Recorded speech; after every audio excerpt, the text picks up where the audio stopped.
داستانی کل تاجیکستان روز 30 اکتبر سال 2023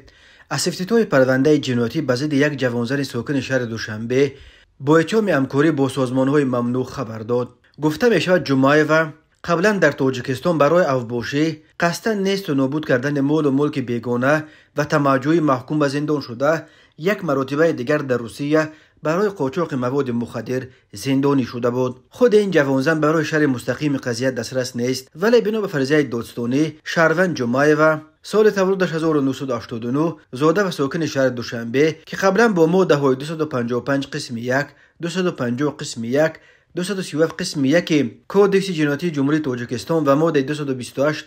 قسم 1 کودکس جنایتی فدراسیون روسیه محکوم شده است و از اولای سال 2023 در شبکه‌های اینترنتی یوتیوب توسط برنامه‌های اسلو تیوی، پیمان ملی و منبر مهاجر برآمدهای محمد اقبال صدرالدین عضو پیمان ملی تاجیکستان را که با اعلاننامه سود عالی جمهوری تاجیکستان از سال 2019 اتحاد تروریستی اکستریمیستی اعتراف شده فعالیتش در تاجیکستان منع کرده شده است، پیوسته تماشا کرده غایه‌ها و عقیده‌های این تشکیلات را جانبداری نموده است. اینچنین در شبکه‌های اجتماعی اینستاگرام با نام‌های مستعاری صحیفه گشوده در آن نیز سخن‌های محمد اقبال را توسط نوشته شر و توضیحات جانبداری نموده. غیر از این ماه اوگوست سال 2023 توسط برنامه واتساپ زیاده از 10 مرتبه با او همصحبت شده عکس‌های خود را ارسال کرده است. به این دلیل 19 اکتبر سال 2023 از طرف دادستانی نوعی فردوسی نسبت به جمعیوه بر اساس ماده 307